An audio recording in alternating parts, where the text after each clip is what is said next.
Hello, welcome to Digital Farm TV Rural News. I'm Andy Walker.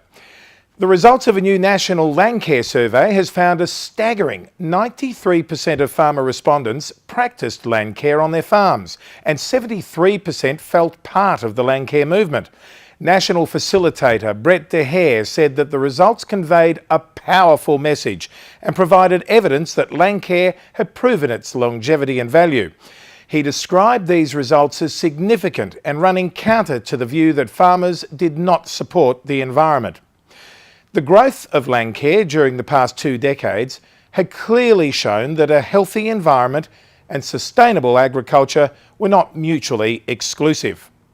A total of 61% of respondents said also that Landcare played an important role in building social capacity in the local community. Meat and Livestock Australia has released its mid-year projections for sheep and lambs, and the market is on its way down. The good prices and seasons that had driven expansion industry during the past 2 years had eased as additional lambs and softer export conditions brought prices down from their historic high.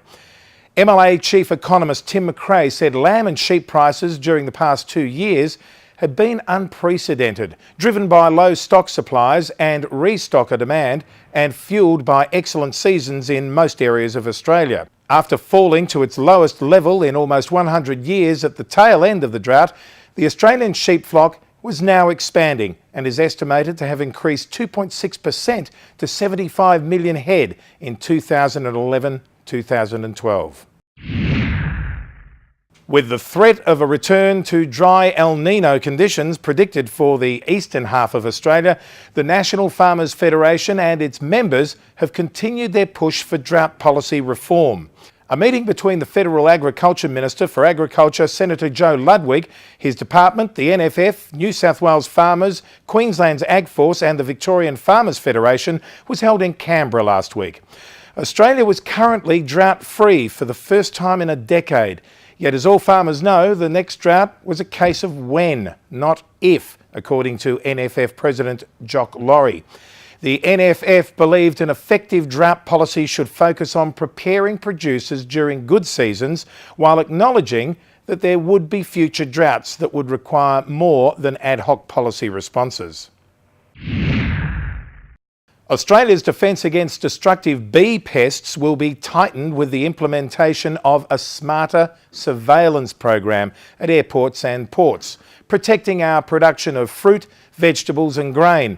Under the new initiative, the number of Sentinel bait hives at high-risk ports in each state would be boosted, and testing of the hives for foreign mites or pests would increase. Honeybee and pollination-reliant agricultural industries, researchers and government agencies came together recently at a workshop to fine-tune rollout of the new National Bee Pest Surveillance Program in all states. Chairman of the Pollination Program, Gerald Martin, said an exotic pest or disease incursion was a significant risk to food production and had shown the most likely way pests arrived was by hitching a ride. Adding lime to soil or planting lupins can significantly decrease greenhouse gas emissions from grain production. That's one of the findings from an Australian government-funded research project investigating new approaches that could decrease carbon dioxide and nitrous oxide emissions from cropping systems. Associate Professor Louise Barton from the University of Western Australia's Institute of Agriculture said nitrous oxide gas was emitted naturally from the microbial processes in the soil. Additionally, nitrogen fertilisers, manure and burning crop stubble could all increase mineral nitrogen in the soil, which in turn could increase the rate of nitrous oxide emitted. And finally, in the USA, the state of Maryland's burgeoning agri-tourism industry is offering consumers a new homegrown product to satisfy their thirst for locally grown goods. Recently enacted legislation had generated a flurry of hops growing, barley malting and beer brewing, according to the Baltimore Sun. Local producer Henry Ruhlman brewed beer privately for about 6 years and has now opened a retail outlet at his farm in northern Carroll County. Henry started with 24 hops planted 3 years ago and has now expanded the crop to more than 1,600 vines. The law, which took effect July 1, allows Maryland farmers to produce up to 15,000 barrels of beer in a calendar year. Farm-based brewers must feature homegrown barley, hops or fruits in their beer. And that's it for Digital Farm TV this week. We'll see you next week.